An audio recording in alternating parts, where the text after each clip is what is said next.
കാസർകോട്ടെ എൻഡോസൾഫാൻ ദുരിതബാധിത കുടുംബങ്ങൾക്ക് വീടൊരുക്കി നൽകി സത്യസായി ഓർഫനേജ് ട്രസ്റ്റ്. 3 ദുരിതബാധിത പഞ്ചായത്തുകളിലായി 108 വീടുകളാണ് സായി ട്രസ്റ്റ് നിർമ്മിക്കുന്നത്. ഇരിയ കാട്ടുമാടത്ത് ആർക്കും വേണ്ടാതെ കിടന്നിരുന്ന ഭൂമിയാണിത്. ഇപ്പോൾ ഒരു പാർപ്പിട സമുച്ചയത്തിന്റെ അന്തരീക്ഷമാണ് ഇവിടെ. ചെറുതാണെങ്കിൽ പോലും 36 വീടുകളാണ് ഇവിടെ ഒരുങ്ങുന്നത്.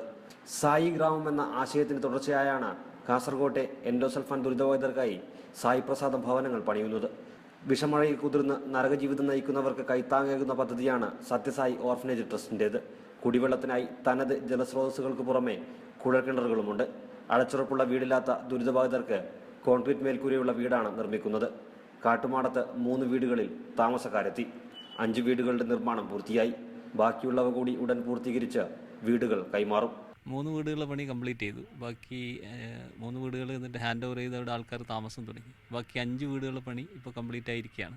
അത് ബാക്കി 27 വീടിൻ്റെയും കൂടി പണി മൊത്തം കംപ്ലീറ്റ് ചെയ്തതിന് ശേഷം ഈ ജനുവരി 1 നമ്മൾ മൊത്തം വീട് കംപ്ലീറ്റ് ചെയ്യുന്നതായിരിക്കും. അത് ഹാൻഡ് ഓവർ ചെയ്യും. എൻഡോസൾഫാൻ മേഖലയിൽ സൗജന്യ ചികിത്സ ലഭ്യമാക്കാൻ സായി ആസ്പത്രിയും നിർമ്മിക്കും.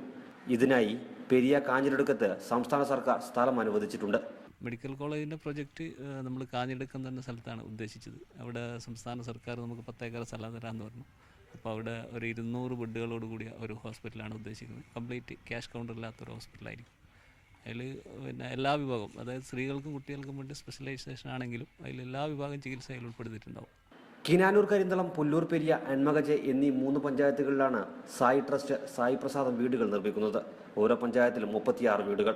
പുല്ലൂർ പെരിയയിലേത് പൂർത്തിയായാലുടൻ മറ്റു പഞ്ചായത്തുകളിലും ഭവന നിർമ്മാണ പ്രവർത്തനങ്ങൾ ആരംഭിക്കും. ന്യൂസ് 18 കാസർഗോഡ്.